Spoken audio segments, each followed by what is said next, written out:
I'd like to welcome all of you to the Spiritual Conversation Workshops brought to you by Lutheran Hour Ministries. This is the second of two workshops that are focused on how we as believers enter into spiritual conversations, either with other believers or with people who don't share our faith. You may know that Lutheran Hour Ministries has like a gargantuan vision, right? It's the vision to bringing Christ to the nations and the nations to the church. It's a huge vision. What we're going to talk about in this workshop is a tiny little tool that can help any one of us be a part of that big vision. So that is our entire goal for our time together, is to, by the end of this presentation, that you will have the ability to use the spiritual conversation tool. And just as a little heads up, this is going to involve you doing 4 things where you're sitting. So I just want to give you a heads up. We're going to be doing these things.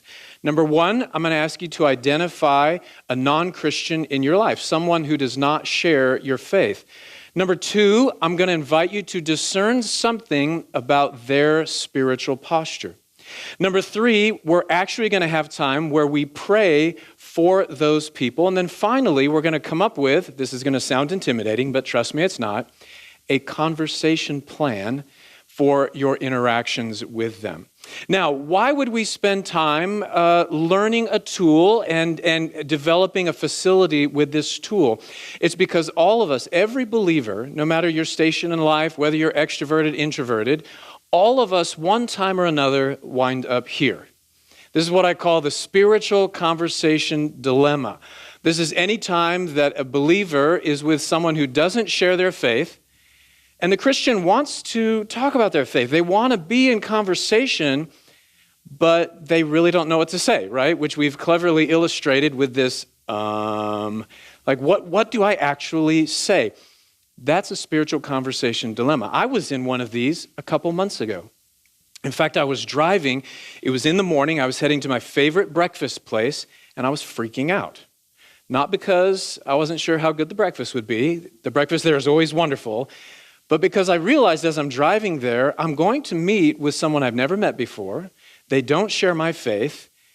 And what do I say? What am I going to say when I sit down with them? So as a pastor, I receive lots of interesting emails. It's a vocational hazard. But the email that I had gotten the week before from, we'll call her Lucy, the email I had gotten the week before from Lucy had really grabbed my attention. In her email, Lucy had said to me, I'm an atheist. I've been an atheist my whole life. In high school, I decided to give Christianity a chance, and so I went to a Christian church for almost a whole year, and I was treated terribly there. And it only confirmed my lack of belief, so I've been an atheist ever since, and still until I started dating a guy who asked me to come to your church. She said, I've been to your church 3 times now, and it's been really confusing. I'm confused by some of the things you guys are doing. I don't understand all the words you're using. And being in a Christian church again is bringing up all these emotions, all this anger from when I was in high school. I was wondering if we could get together and talk. So as a pastor, right, there's only one right way to answer that email. So I emailed her back and I said, of course, why don't we meet at my favorite breakfast place next week? I didn't really think about it after that until I'm driving there. I'm 7 minutes away from my favorite breakfast joint, and I have this little freak out moment where I think, I'm about to sit across from someone who doesn't share my faith and be in a conversation. What should I talk about? Now, maybe you assume pastors, like we do this intuitively, it comes naturally. Maybe for some pastors, but not for me. So I'm freaking out in the car. I'm thinking, so would it be most helpful for her to like process how horrible it was in high school and how mean Christians can be? Like, should we process that? She said she had questions. Should I dive in and say, hit me with your questions, even before the omelets arrive, and let me answer your question? Should I bring a Bible? I'm thinking to myself as I'm driving, should I bring a Bible into the restaurant? Will that be helpful or will that freak her out? And like, oh gosh, you can't go anywhere without your pistol, your little Bible. So I'm having this moment of, I'm about to be in a spiritual conversation dilemma. What do I do? So I did 2 things. The first thing I did was pray. I just said, Lord, would you be with Lucy? Because she's going to be meeting with me. So I just asked that you would be there, that you would be present. And then the second thing I did was I mentally consulted this little simple model that I have memorized that helps me discern how do I figure out what to talk about. And both of those things helped me. So the prayer gave me a sense of peace. And that little model that I had carrying around in my head, consulting it, gave me a little bit of clarity. And so by the time I sat down next to Lucy, I had a sense of peace and a sense of clarity. And that was a huge gift. It really, really helped me engage in conversation with her. And I don't think I'm alone in the fact that I don't always know what to talk about. Every believer gets into one of these dilemmas from time to time. It could be, and I know it doesn't always happen, at a coffee shop as we have in our little illustration or even over breakfast. Sometimes you are in this dilemma when you're standing in your front lawn, talking with a neighbor, or when you're on the phone with a relative, or when you're at the game and you're sitting next to another parent watching your kids play. In an airplane, wherever it is, there are a lot of different spiritual conversation dilemmas that we believers get into. What we all have in common is this. It helps if we are in some way prepared or feel equipped and qualified to lean into those moments. In fact, the latest research confirms this, that it helps believers enter into this dilemma and discern what to say if we have some level of training or equipping, some kind of model that we have. The latest research confirms this. This is a research project that Lutheran Hour Ministries did with the Barna Group in 2018, and it was all centered around spiritual conversations in the digital age. We learned a lot in this research project, but there's just one particular thing I'd like to draw your attention to today. It's the fact that a lot of Christians are reluctant to talk about their faith. One of the questions that was asked to everyone is, how often have you had a spiritual conversation within the last year? We asked the general population this. We also asked Christians this. These are the answers of the Christians. As you can see here, a full 9% of self-identified Christians said, I have had 0 spiritual conversations in the last year. Now, that may not be a surprising number, but consider the fact that for this research project, spiritual conversation was carefully defined in a very general way. This did not mean I've had an evangelistic conversation with a non-Christian. All this meant is I've talked about my faith or my lack of faith with another human being. That's all it means, right? So if you're driving home, as I'm sure the people at my church do, and they say into the car, well, what did you guys think of the sermon today? That counts as a spiritual conversation. If 2 atheists are talking with each other about how silly Christians are, that is a spiritual conversation. So it's a pretty low bar. Does that make sense? It's a very low bar for a spiritual conversation. 9% of all self-identified Christians had none of those, 0, in the last 12 months. As you can see, 32% of self-identified Christians had just a couple of those in the last year. In fact, all these blue, cool colors add up to about 3/4 of all Christians had less than 1 spiritual conversation a month. In other words, they're reluctant conversationalists. They're just not talking about their faith a lot with anyone. And now, another 1/4 of all Christians, as you can see, these are the hotter colors, they're talking about their faith a lot. And they're what the researchers called eager conversationalists. And there's a lot of fascinating things we found out about the differences between eager and reluctant conversationalists. But for our purposes in this workshop, one difference, primary difference that I want to draw your attention to. And we see that here. When we asked people to respond to this statement, I feel qualified to share my faith. Overwhelmingly, the eager conversationalists, people who are talking about their faith more, feel more qualified to talk about their faith. And the reluctant conversationalists, the people who are not talking about their faith a lot, were honest and they said, I just don't feel qualified to talk about my faith. We have other research data points that tell us that if you feel equipped, if you feel prepared to talk about spiritual things, you will do that more. What this points to is this underlying need that all of us have as believers is to have some kind of preparation, to have some kind of being equipped to how to handle this situation. Now, some of you, maybe this comes intuitively, and you're sitting there thinking, well, I would have known what to talk to Lucy about. Well, that's great that God has given you that kind of wisdom and discernment.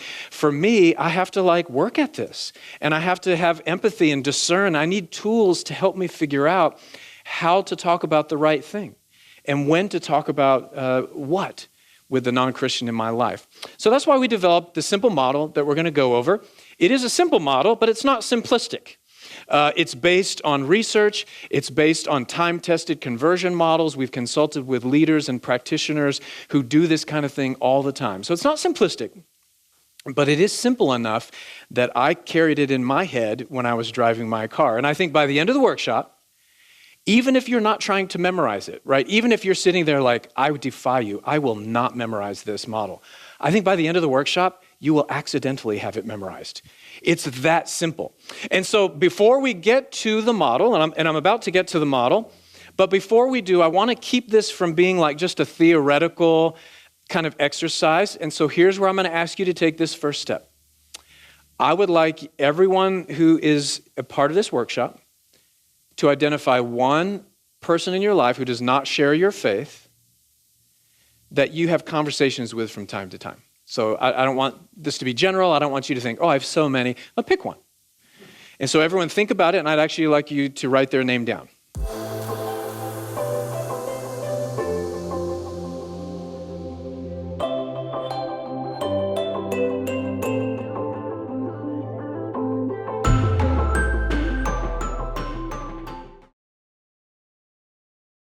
Okay, so if you thought of someone, what I'd like to do now, and so for me, I'm thinking, when I think about the curve, I'm thinking about my friend Lucy. And we've gotten together a few times now, several times actually, in the last couple of months. And so as I'm thinking about this model, I'm thinking about my friend, and I encourage you to do the same. Okay, so here's the model. This is the spiritual conversation curve. We're going to get into the details bit by bit, but let me just give you a brief 30,000-foot overview. The curve illustrates the relationship between three things. Number one on the bottom is the spiritual posture of the person who does not share your faith. What is their spiritual posture like? The second thing, and we see this in the arrows along the top, is what your overall prayerful response to your friend is based on what part of their journey they are in. And then the third thing is these conversation types that you see in the middle. And what is the best, most helpful kind of conversation to engage with based on where someone is in their own spiritual journey? We're going to break all of that down, but a couple of just overall things I want you to point out about the curve itself. You'll notice there's different colors. That's not just to make it pretty, but the difference in colors is to illustrate kind of the different seasons, the different stages that someone can be in their spiritual journey.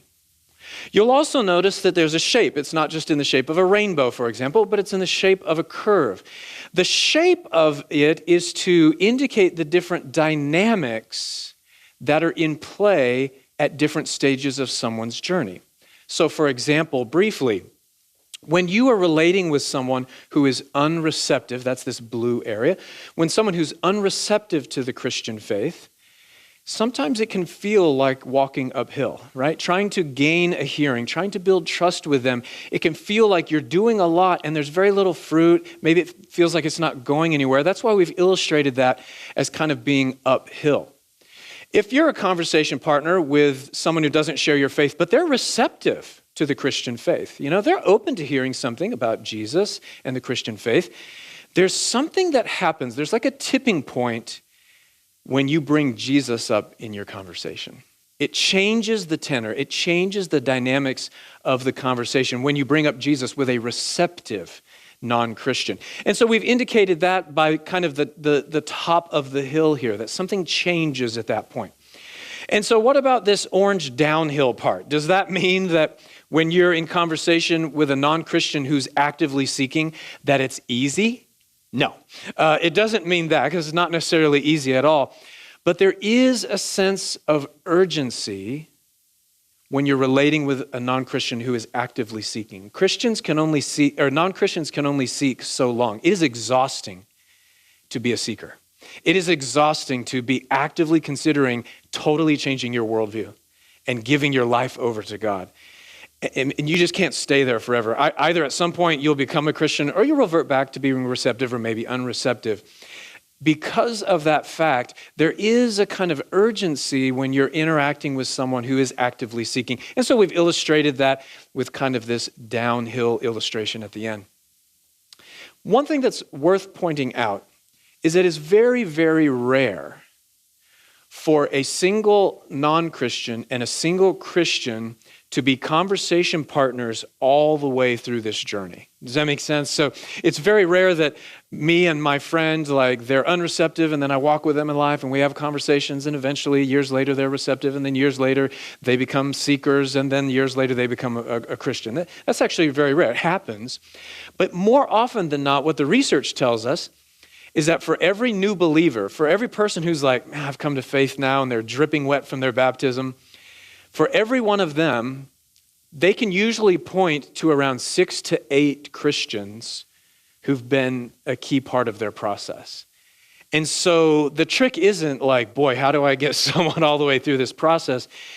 The wisdom and what's so helpful about the curve is when your life intersects with a non-Christian, this gives you a little wisdom and a little insight for like figuring out where are they in their journey right now? What's the season that they're in right now on their spiritual journey? And how can I be as helpful as possible with them?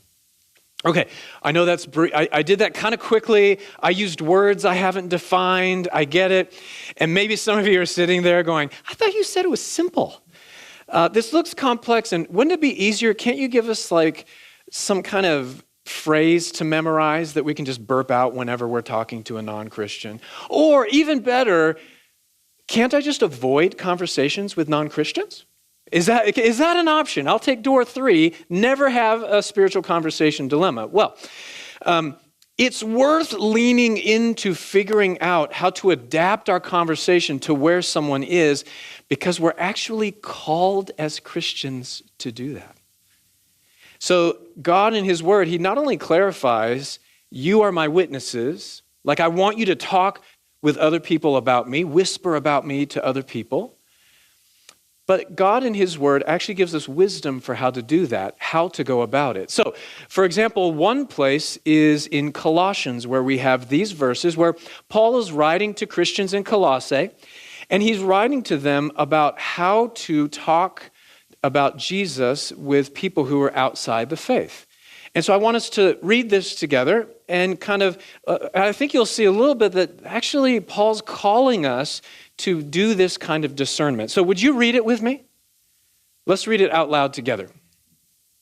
Walk in wisdom toward outsiders, making the best use of the time. Let your speech always be gracious, seasoned with salt, so that you may know how you ought to answer each person. There's a lot in there, and I know it's dangerous to have a pastor read some scripture, but a couple things I do want to unpack from that. Paul is making certain things clear for us. Number one, he's making it clear that we actually need to be thoughtful about how we engage with people who don't share our faith. He says, walk in wisdom toward outsiders. He doesn't say avoid outsiders. He doesn't say memorize something that you can burp out whenever you talk to outsiders. He says, walk in wisdom. That we're meant to be kind of walking the road with people who don't share our faith, and that we need to be thoughtful and wise about how we do it. He's also telling us it's kind of an urgent thing. This is actually really important that we do that. Notice that he says here, making the best use of the time. Literally in the Greek that Paul's writing in, it says cash in on the appointed moments. Cash in on the appointed moments. God has put you in your life where you are with certain outsiders, certain people who don't share your faith. So make the most of those moments. He also tells us that it is just as important what we say as how we say it. That talking with people who don't share our faith isn't necessarily supposed to be mean or argumentative or a thing about debate. Notice what he says. Let your speech always be, what's the next word he says? Gracious, seasoned with salt. It reminds me of Peter in his epistle that he says, always be prepared with an answer for people who don't share your faith and who want to know about your faith. And he says, but do it with gentleness and respect. How we share about our faith is as important as the content of what we're sharing. And then finally, he talks about content, and he says, so that you may know how you ought to answer each person.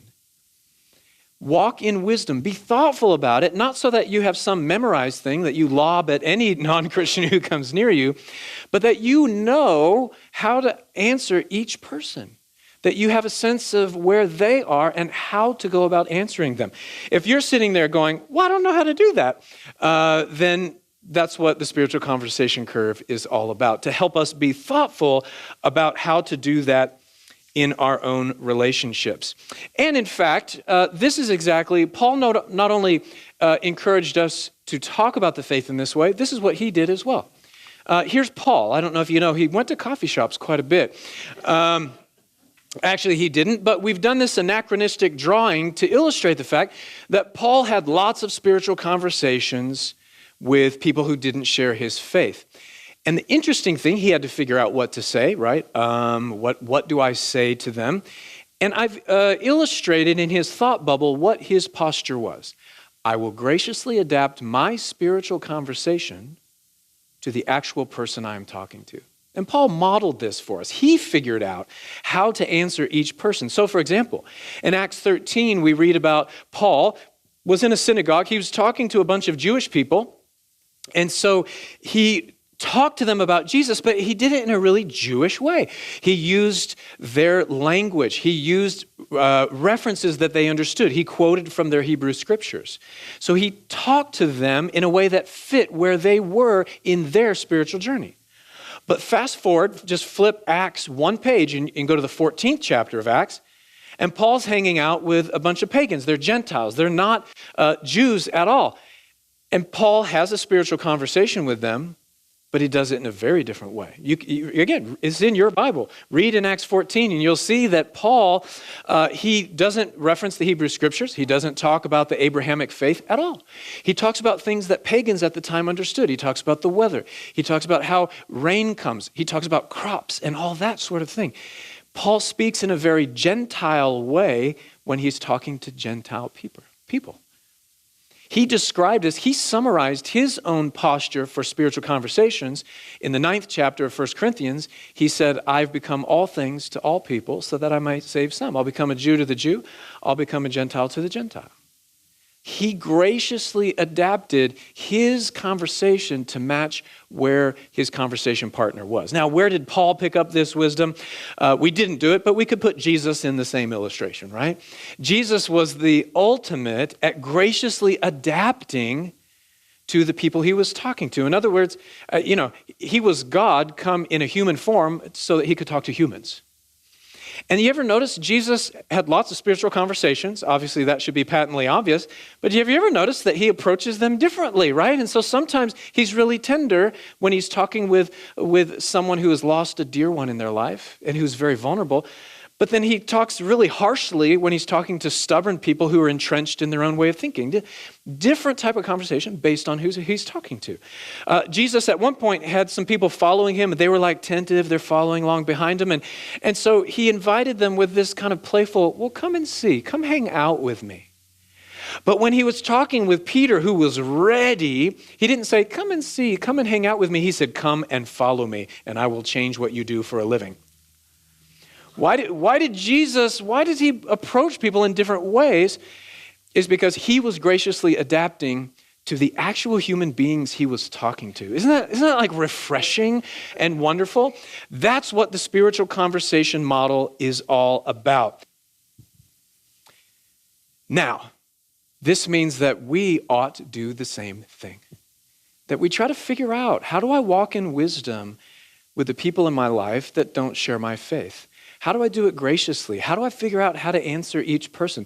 That's what the spiritual conversation curve is all about. It's just a little memorable way, a kind of a cheat sheet, if you will, to help us empathetically adapt to the people in our lives. And it begins with, the first place you have to begin is with the spiritual posture of the person that you're talking to. Now, these days in the West, there are an infinite number of spiritual postures, right? There's not like one or two dominant religions.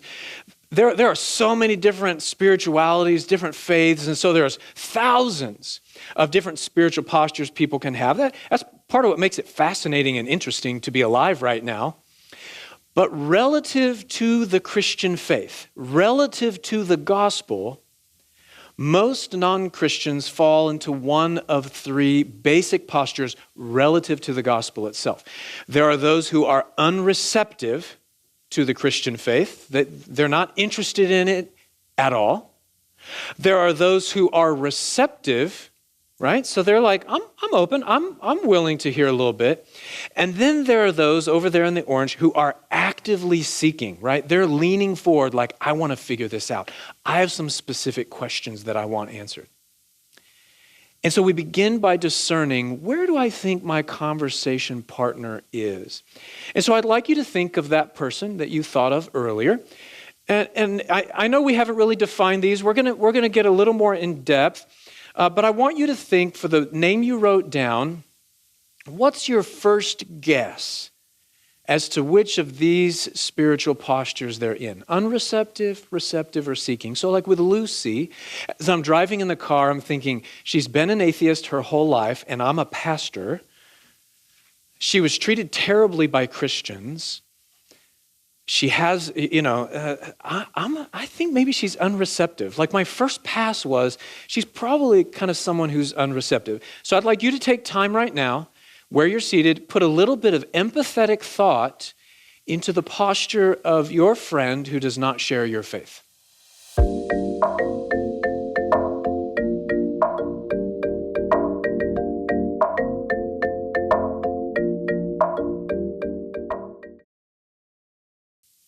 Okay, now that you've put some initial thought into the spiritual posture of your friend, let's get a little more in depth on each of these spiritual postures, have a little more of a sense of how does someone wind up in one of these postures? How can you tell if someone is there? And then later on, we'll be getting to, and then how do you respond to them where they are? So first off, let's start with unreceptive. So this is an unreceptive Christian. You can tell because of his crossed arms, right? Again, we're just trying to kind of illustrate in a simple, memorable way. Non-Christians who are unreceptive to the Christian faith, we can summarize their posture as we have in this thought bubble here. And so here this gentleman is thinking this: I am unreceptive to the gospel. I'm closed to hearing about Jesus and Christianity, right? And so the body posture says it all. Like, I don't want to hear anything about it.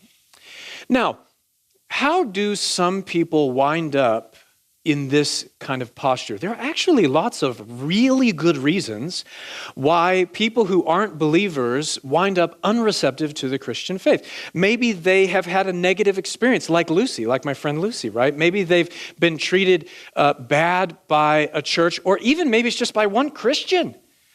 And that one Christian was mean to them, and they've imputed that onto all of Christendom. And so they are closed off to all of it. Maybe they've picked up on some of the general distrust for Christianity that exists in our culture, right? And they're kind of like, Christians are dumb, right? Like, that's what I'm picking up. And so maybe they just have this general sense. I've known people who wind up unreceptive because someone really important in their life was also unreceptive. A college professor or a parent who was like this: oh yeah, Christian, you don't want to have anything to do with that. And so sometimes they inherit that. They look at their parent and they're like, do I like this? Okay. And so they've inherited kind of an unreceptive spirit, an unreceptive posture. Sometimes people have had something really bad happen in life, right? So they've experienced some kind of tragedy, and maybe they've turned their back on God. They're angry at God. Or they're confused because of this tragedy, and it has made them shut off all things having to do with Christianity.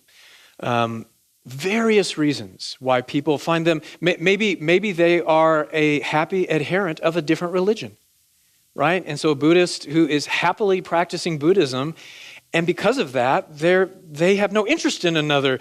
Just like if you're a happy Christian and a Buddhist would come to your door and say, do you want to hear about Buddhism? You say, no, I don't. I have no interest in hearing about it because I'm satisfied with what I have. Lots of different reasons why non-Christians wind up unreceptive to the Christian faith.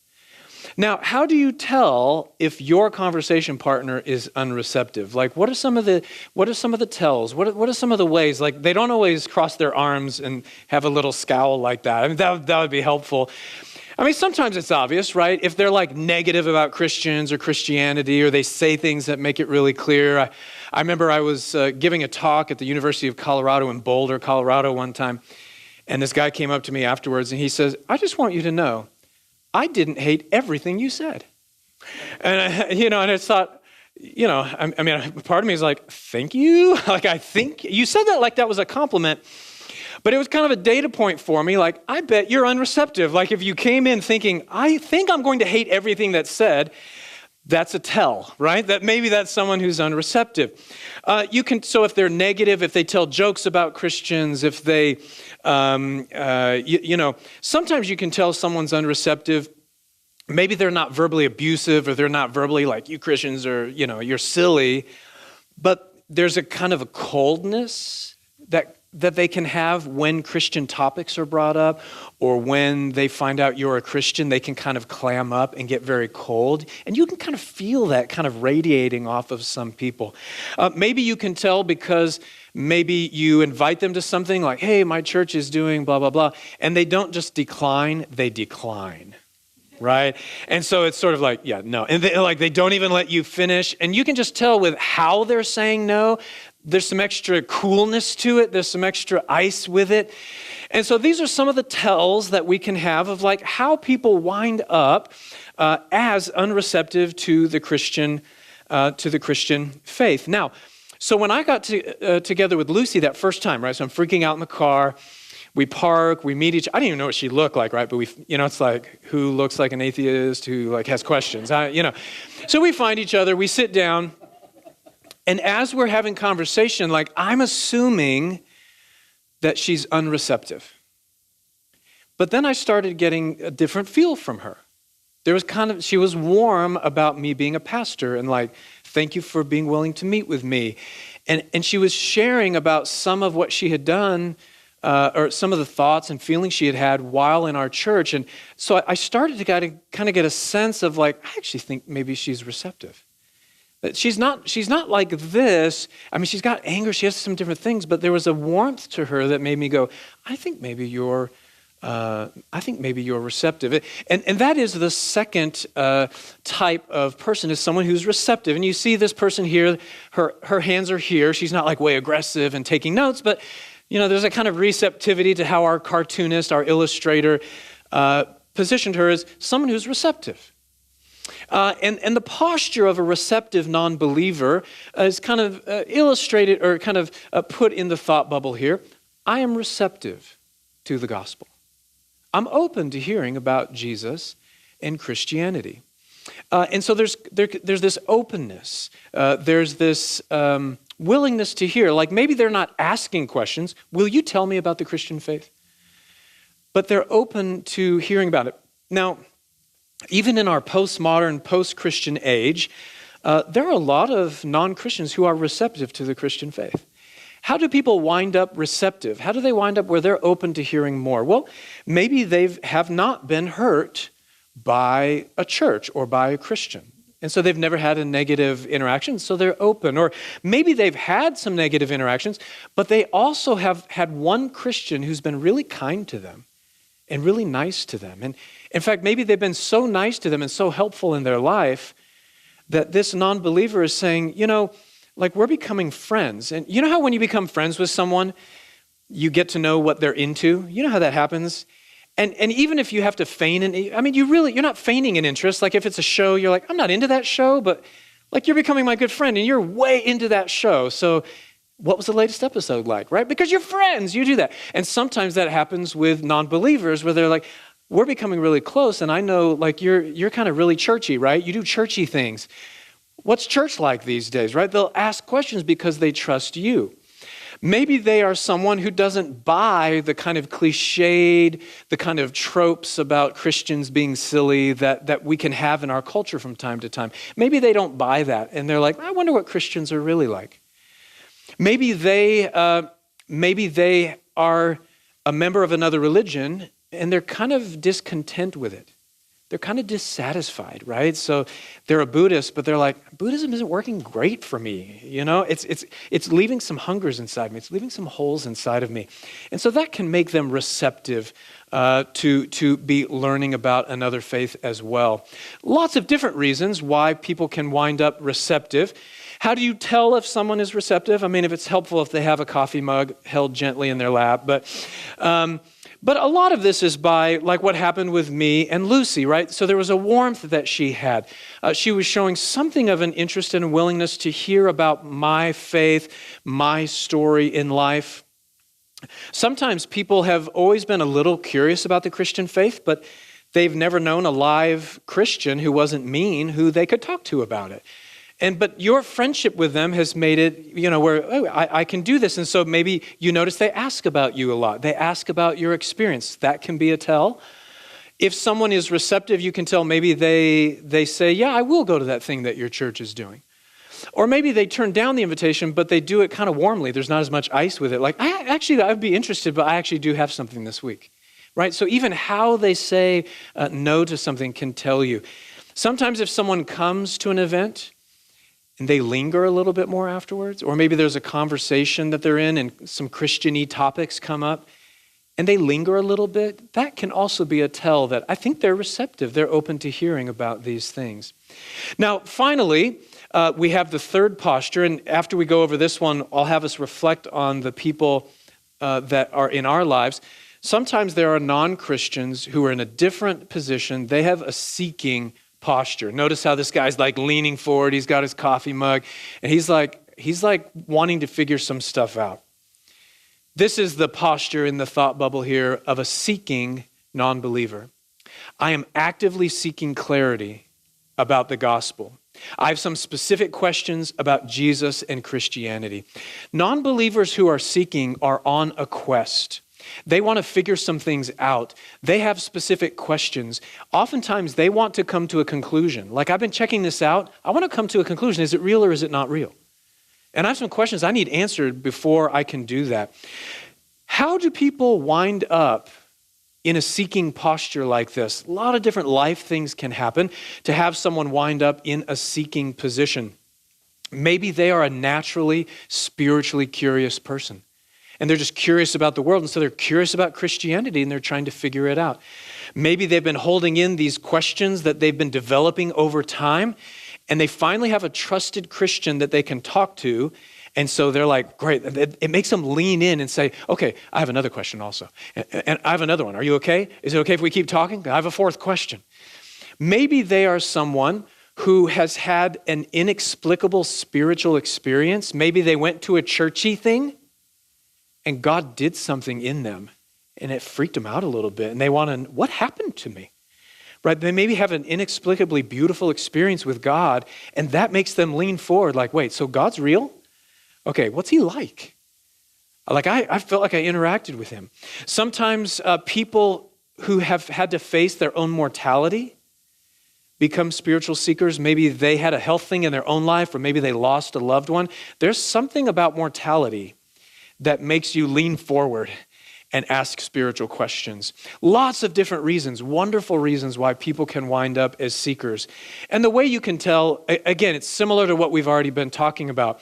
You can tell someone is a seeker if they're actively pursuing conversation with you as a Christian about Christian topics. If they show an interest in Christian topics, maybe they're reading some Christian books. Maybe they're asking for recommendations. Hey, do you know a podcast that can help me find answers to some of my questions? So they're consuming things like that. You can also tell, again, they linger, but they linger even more in conversations about spiritual things. They linger at Christian events. They seek out Christians, you and maybe others as well. So different ways that you can tell if someone is a seeker and kind of in that spiritual posture. Okay, here's what I would like for us to do now.